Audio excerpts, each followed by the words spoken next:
আসসালামু আলাইকুম, welcome to part two. কেমন আছেন সবাই? আশা করি সবাই ভালো আছেন, সুস্থ আছেন। আর আমার প্রথম পর্বে যারা ব্লগটি দেখেছেন, লাইক, শেয়ার, সাবস্ক্রাইব করেছেন, তাদের সবার জন্য রইল আমার আন্তরিক শুভেচ্ছা এবং ভালোবাসা। আজকে দ্বিতীয় পার্টটি শুরু করার পূর্বে আমি কিছু ইম্পর্টেন্ট ইনফরমেশন আপনার সাথে করবো, যেটা বলতে পারেন অনেকটা ম্যান্ডেটরি উমরা যাওয়ার ক্ষেত্রে, এবং এই কাজগুলো করে রাখলে আপনার 80% কাজ সম্পন্ন হয়ে গেল। সো খুব মনোযোগ সহকারে শুনবেন, এবং যদি লিখে রাখতে হয় আপনি লিখে রাখবেন। তো আমার প্রথম যে কাজটি আমাদের করতে হবে সেটা হচ্ছে যাবার আগে একটা ডেট আমাদেরকে ঠিক করতে হবে। আমাদেরকে একটা ডেট ডিসাইড করতে হবে। যেরকম আমি বলি, একটা উদাহরণ দিচ্ছি, যে জুন জুলাইয়ের দিকে মেন হজ যেটা হজটা শেষ হয়। হজটা শেষ হওয়ার পর থেকেই উমরার কার্যক্রম শুরু হয়ে যায়। তো এই হজের পরপর টাইমটা থেকে অফ সিজন, আর পিক সিজনটা শুরু হয়ে যায় আপনার অক্টোবর থেকে জানুয়ারি পর্যন্ত, নভেম্বর ডিসেম্বর জানুয়ারি পর্যন্ত। তো আপনি যদি মনে করেন যে আমি ডিসেম্বরে যাবো, একটা ডেট আপনি ফাইনাল করলেন, ডিসেম্বরে 20, 22, 23, 24 কিংবা মনে করেন 25-এর পর একটা ডেট যদি আপনি ফাইনাল করে ফেলেন, সেক্ষেত্রে আপনার জন্য সুবিধা হবে কি, এবার আমি এক একটা করে বলছি। তো আপনি একটা ডেট প্রথম একটা সিলেক্ট করেন। ডেট সিলেক্ট হয়ে গেলে আপনাকে যেই কাজটি প্রথম করতে হবে সেটা হচ্ছে যে আপনার একটা পাসপোর্ট থাকতে হবে, যেটা 6 মাসে, যেই ডেটে যাবেন সেই ডেট থেকে 6 মাসের মিনিমাম ভ্যালিডিটি। কিন্তু আমি বলবো 6 মাসের ভ্যালিডিটি না রেখে আপনি মিনিমাম আপনার পাসপোর্টে যাতে 1 বছর ভ্যালিডিটি থাকে। তাহলে সেক্ষেত্রে আপনার উইদাউট টেনশন, উইদাউট হেডেকে, উইদাউট ইমিগ্রেশন অ্যান্ড হ্যাসেল আপনি যে কোনো জায়গায় মুভ করতে পারবেন। কথাটি খুব মনোযোগ দিয়ে শুনবেন কিন্তু পাসপোর্টের ব্যাপারটা এক। তো আপনার ডেটটা ঠিক হয়ে যাওয়ার পরে আপনার যে জিনিসটা করতে হবে সেটা হচ্ছে যে এইবার হচ্ছে আপনার এয়ার টিকিট বুকিং করতে হবে। এটা একটা ভেরি ইম্পর্টেন্ট জিনিস। এয়ার টিকিট কেন বুকিং করতে হবে? আপনি মনে করেন ডিসেম্বরে যাচ্ছেন, এখন অফ সিজন যেটা কি হচ্ছে জুন জুলাইয়ের পরে সেপ্টেম্বর অক্টোবর, আপনি অক্টোবরের দিকে, অক্টোবর আগেও যদি আপনি একটা এয়ার টিকিটটা বুকিং করে নেন আপনার পছন্দ মতো একটা এয়ারলাইন্স, তো অফ সিজন থাকে, তখন আপনার প্রাইসটা অনেকটা কম পড়ে যাবে এবং একটা ভালো এয়ারলাইন্স আপনি পেয়ে যাবেন। হ্যাঁ, যেমন লাস্টবার গেলাম, আমি যখন উমরা গেলাম আমি ডিসেম্বরে, কিন্তু আমি এয়ার টিকিটটা করেছিলাম 1 মাস আগে। সেক্ষেত্রে আমার আপ অ্যান্ড ডাউন পড়েছিল 86,000, যেটা 1 মাস পরে গিয়ে ডিসেম্বরে গিয়ে যে টিকিটের দাম দাঁড়ায় প্রায় 1 লাখ টাকার উপরে। তো এয়ার টিকিটটা এখানে একটা বড় ফ্যাক্টর, কি ফ্যাক্টর। সো আপনি চেষ্টা করবেন যে আপনার ডেটটা একটা ঠিক হয়ে গেলে আপনি এই ডেট যখন ঠিক করবেন তো 2-3 মাস আগে আপনার কনভিনিয়েন্স অনুযায়ী একটা ভালো এয়ারলাইন্সে আপনার টিকিট কেটে ফেললে আপনার প্রাইসটা অনেকটা নেমে আসবে। সেটা 60,000 থেকে 70,000-এর মধ্যে চলে আসবে। তা আপনি এখানে 20,000, 30,000 সেভ হলে অনেক বিশাল ব্যাপার। হ্যাঁ, তো এই একটা ব্যাপার। তারপর হচ্ছে আপনার হোটেল বুকিং। এখন এই এয়ার টিকিট হয়ে গেলে আপনার থার্ড কাজ হচ্ছে হোটেল বুকিং করা। তো হোটেল বুকিংটা আপনি booking.com কিংবা অন্যান্য অ্যাপসের মাধ্যমে আপনি সেম এয়ার টিকিটের মতন এই অফ পিক সিজন চায়, যেমন আপনি ডিসেম্বরে যাচ্ছেন, ডিসেম্বরে যাওয়ার 2 মাস আগে, 3 মাস আগে আপনি একটা সিলেকশন করে হোটেলটা বুকিং দিয়ে ফেলেন। হোটেলটা বুকিং দিলে তখন আপনি প্রাইস অনেক কম পাবেন। হ্যাঁ, মানে 5 স্টারে যেগুলো মনে করেন পিক আওয়ারে, পিক সিজনে থাকে 500 Real per day, 400 Real per day, সেগুলো আপনি 200 রিয়াল, 150 রিয়ালের মধ্যে পেয়ে যাবেন। তো এটা আপনার জন্য অনেক কনভিনিয়েন্স একটা ব্যাপার হয়েছে, যেটা আমি করেছিলাম যাওয়ার 1 মাস পূর্বে। যখন আমি করি, যে হোটেলটা ছিল 5 স্টার মানে হোটেল, যেটা আমি যখন যাই তখন তাদের রেট ছিল 400 রিয়াল, কিন্তু আমি সেটা আগে বুক করে সেটা আমি 200 রিয়ালে পেয়ে যাই। তো আপনার এই ব্যাপারটা আমি হয়তো বুঝাইতে পারছি আপনাকে, এই একটা। তো সেকেন্ড হলো হোটেল বুকিং করার পরে, এরপর হচ্ছে থার্ড যেটা, যাওয়ার ঠিক 1 মাস আগে, 15 দিন আগে আপনি ট্রেন টিকিটটা, যেটা বুলেট ট্রেন মক্কা থেকে মদিনা নিয়ে যায়, হ্যাঁ, কিংবা মদিনা থেকে আপনার মক্কা আসবেন, যেটাই আর কি, আপনার টিকিটটা বুকিং করে রাখেন। এবং এই টিকিটটা বুকিং করার ক্ষেত্রে আপনাকে অবশ্যই একটা ক্রেডিট কার্ড থাকতে হবে, কারণ ক্রেডিট কার্ড দিয়ে আপনাকে পেমেন্টগুলো করতে হবে, সেম এস হোটেল বুকিংয়ের ক্ষেত্রে। আর আরেকটা কথা বলতে ভুলে গেলাম, হোটেল যখন বুকিং করবেন আপনারা, হোটেল বুকিং করার সময় আপনারা দেখে নেবেন যে হেরাম থেকে কতটুকু দূরে আছে, আপনার জন্য কতটুকু কমফোর্টেবল। যেহেতু এটা প্রাইভেট, আমি আপনাকে বলছি যে কারোর কোনো সাহায্য ছাড়া প্রাইভেট, আপনার কমফোর্ট অনুযায়ী আপনার কমফোর্ট অনুযায়ী কিন্তু প্রাইসটা ভেরিফিকেশন করবে। তো আপনি ভবিষ্যতে হোটেলগুলি সার্চ করে দেখবেন, দেখে ওখান থেকে চেষ্টা করবেন যে হোটেলগুলি অন অ্যারাইভাল টাইম আপনার থেকে পয়সাটা নেবে আর কি। আরেকটা হচ্ছে যে বুকিংয়ের বিফোরে আপনাকে হাফ পেমেন্ট করা লাগে। তো হাফ পেমেন্টে যেমন চেষ্টাটা করবেন না, হ্যাঁ, যেটা হচ্ছে যে আপনি বুক করলেন কিন্তু আপনি পয়সাটা পে অন দ্য স্পট, হ্যাঁ, ওটাও কিন্তু আপনাকে ক্রেডিট কার্ডে পেড করতে হবে। ক্যাশ ওরা খুব কমই নেয়। তো এগুলো ব্যাপার। তো আপনার ট্রেনের যে ব্যাপারটা বলতেছিলেন, তো ট্রেনটা আপনি মনে করেন যে 1 মাস আপনি যাবার ডিসেম্বরে যাচ্ছেন, তো নভেম্বরে আপনি ট্রেন টিকিটটা করে ফেললেন।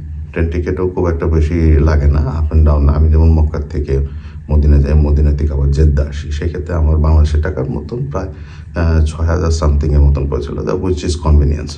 হ্যাঁ, তো এই হলো ট্রেন টিকিটের ব্যাপারটা।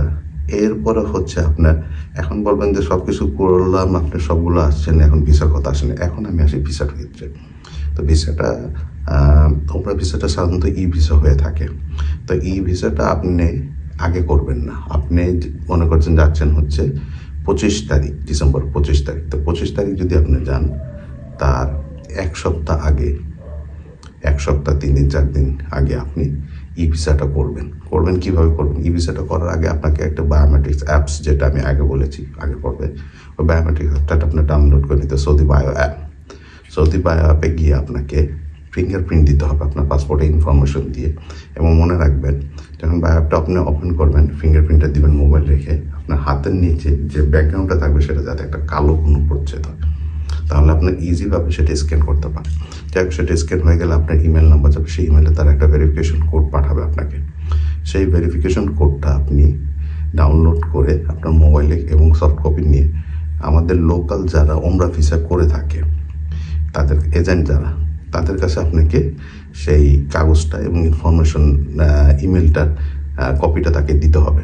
সেই কপির রেফারেন্স নাম্বার এবং আপনাকে যে একটা নাম্বার দিবে আপনার ফিঙ্গারপ্রিন্টের বেসে, যে একটা নাম্বার তারা দেয় সৌদি গভর্নমেন্ট থেকে, সেই নাম্বারটার অনুযায়ী তারা আপনার জন্য ভিসা প্রসেস করবে। এবং সেই প্রসেস সময়টা লাগে 24 আওয়ার 48 আওয়ার্সের মধ্যে আপনি পেয়ে যাবেন, একটা ই ভিসা পেয়ে যাবেন আপনি।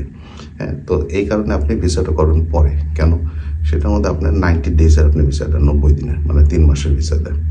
তো 3 মাসের ভিসা দিলে আপনি যেদিন করছেন 1 মাস 1 সপ্তাহ আগে, তো আপনি যাচ্ছেন মনে করেন 1 সপ্তাহ পর, তাহলে আপনার সময়টা সুন্দর মতন ভিসাটা সেদিন থেকে কার্যকর, যেদিন দিতে পারবেন সেদিন থেকে কার্যকর হয়। হ্যাঁ, তো ভিসাটা সেভাবে করে নেবেন। আর ভিসা করতে সেই ক্ষেত্রে আপনার সমস্ত ট্যাক্স টুক সহ 20,000 থেকে 22,000 টাকার মতন খরচা হয়ে থাকে। এবার গেল ভিসার কাজ। তারপরে হচ্ছে আপনার এই ফরেন কারেন্সি, যেটা আপনি যদি এখন সৌদি যান, উমরা করতে যান, আপনাকে অবশ্যই ফরেন কারেন্সি নিয়ে যেতে হবে। সেই কারেন্সিগুলো আপনাকে রিয়েল, আপনার খরচ অনুযায়ী, আপনার থাকা খাওয়া খরচ, কতদিন থাকছেন না খাচ্ছেন, সেটার উপরে হিসাব করে আপনি রিয়েলটা এখান থেকে বাংলাদেশ থেকে ক্রয় করে নেবেন। ডলার নেওয়ার কোনো প্রয়োজন নেই, তারপর কিছু ডলার আপনি নিতে পারেন, কিন্তু রিয়েল ডলার যেটাই নেন সেটা কিন্তু আপনাকে অবশ্যই পাসপোর্ট এন্ডোর্সমেন্ট করে নিতে হবে। এবং আপনার একটা ক্রেডিট কার্ড কিন্তু অবশ্যই থাকতে, আমি আবারও বলছি, ক্রেডিট কার্ড ছাড়া আপনি হোটেল আদার্স যেগুলো পেমেন্ট কিন্তু সব আপনাকে ক্রেডিট কার্ডেই করতে হবে। এবং সেই ক্রেডিট কার্ডটা আপনার লিমিট যেতেই থাকুক, মনে করেন 1 লাখ টাকার মতন আপনার লিমিট আছে, সেই ক্রেডিট কার্ডটি আপনি আপনার পাসপোর্টও ইনভেস্টমেন্ট করে নেবেন। আর রিয়েল যদি আপনি ইসলামী ব্যাংক থেকে নেন, আমি যা দেখলাম আর কি, ইসলামী ব্যাংক থেকে যদি আপনার অ্যাকাউন্ট থাকে, তারা আপনাকে সুলভ মূল্যে আপনাকে রিয়েল দিবে এবং তারাই পাসপোর্ট এন্ডোর্সমেন্ট করে দেয় আপনার অ্যাকাউন্ট, কিংবা আপনার ফাদার মাদার, হ্যাঁ, রিলেটিভ হলে তার কাছে রিকোয়েস্ট করলে দেন। আর যদি না থাকে, তাহলে আপনি যারা কারেন্সি এক্সচেঞ্জ করে, মানে এক্সচেঞ্জ যেখান থেকে, সেখান থেকে করে নিলেন, করে আপনি নিতে পারেন। ঠিক আছে, এ হলো ব্যাপার একটা।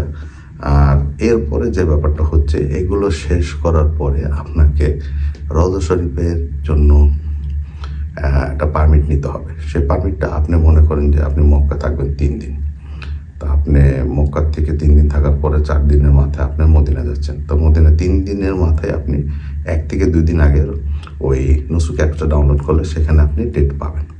এটা 1 মাস আগে আপনি বুক করতে পারবেন না, মিনিমাম সপ্তাহখানিক আগে আপনি সেই বুকিংটা করে রাখবেন, আপনার সময় মতন সে বুকিংটা করবেন। এবং এখানে কিন্তু একটা কথা আছে যে মর্নিং বললে কিন্তু ওরা যেটা বোঝা রাত 12টার পরে, AM PM এর একটা ব্যাপার স্যাপার আছে। হ্যাঁ, তো মর্নিং বললে সেটা হচ্ছে আপনার সকালের দিকে হয়, ভোরের দিকে হয়, যেমন আমাদের ছিল 4 AM, 4:30 AM ও something like that. That's mean এটা হচ্ছিল আপনার ফজরের আগে দিয়ে। তো এই জিনিসগুলো একটু একটু খেয়াল রাখতে হবে আপনাকে, হ্যাঁ। তো বাকি এখন এই পর্বের প্রথমে শুরুর পর্বে আপনাকে আমি এই ইনফরমেশনগুলো দিলাম, এগুলো হলো প্রিমিয়ারি ইনফরমেশন। এই ইনফরমেশন অবশ্যই লাগবে।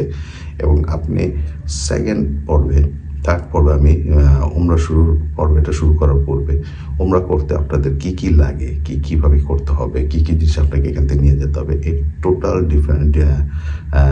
টোটাল ব্যাপারটা কি লাগে না সমস্ত ব্যাপারগুলো আমি আপনাদের সাথে ব্লগ শুরু করার পর্বে আবার আলোচনা করব এবং ইনফরমেশনগুলো দিব। তো পাশে থাকবেন, আবারও বলি, ভালো লাগলে পাশে থাকবেন, লাইক সাবস্ক্রাইব করবেন। আপনাদের লাইক সাবস্ক্রাইব আমাকে আরও উৎসাহ দিবে ব্লগগুলো করার জন্য। তো বাকি এখন ইনফরমেশনের পর্ব শেষ, এখন বাকি ব্লকের মধ্যে পার্ট 2 আমরা দুবাই থেকে জেদ্দা পর্যন্ত যেই ব্যাপার স্যাপারগুলো সেগুলো নিয়ে আলোচনা করব। এনজয় করেন, সাথে থাকবেন। Thank you.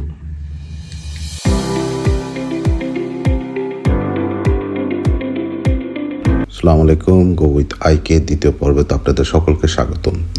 দুবাইয়ের আকাশ সীমানা দেখতে দেখতে এখন আমাদের দুবাইয়ের ভূমিতে অবতরণ করার সময় চলে আসছে। দুবাই ইন্টারন্যাশনাল এয়ারপোর্টে আমাদের ল্যান্ড করার সময় চলে আসছে। খুব সুন্দরভাবে প্লেনটি আমাদের ল্যান্ড করে ঠিক 10:15-তে। আমাদের দুবাইতে 2 ঘন্টা ট্রানজিট। তো আমাদের নেক্সট প্লেন হচ্ছে 12:15-তে। তো অল্প 2 ঘন্টা ট্রানজিটের মধ্যে আমাদেরকে অনেক কাজ সারতে হবে, যেমন আমাকে হেরাম চেঞ্জ করতে হবে।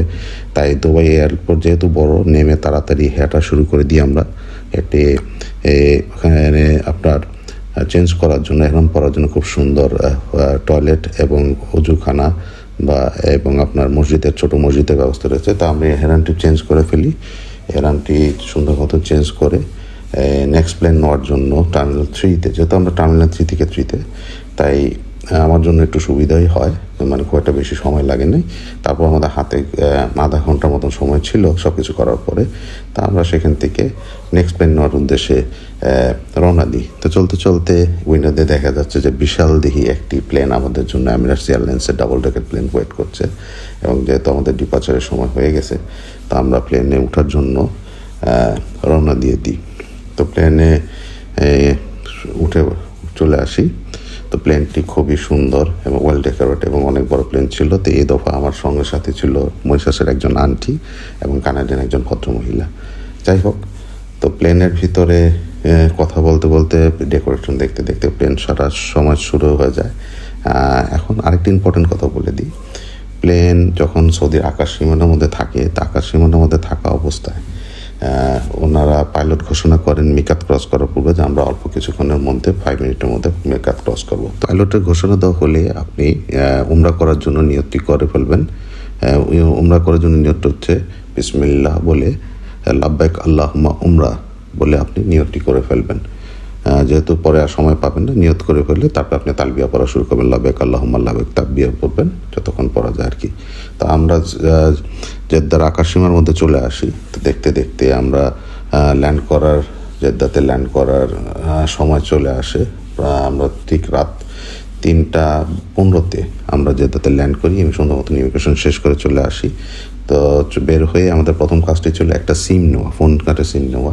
এটা অবশ্যই জরুরি, আপনাকে নিতে হবে। আর সবচেয়ে নতুন একটা অ্যাকোয়ারিয়াম ছিল দেখার মতন।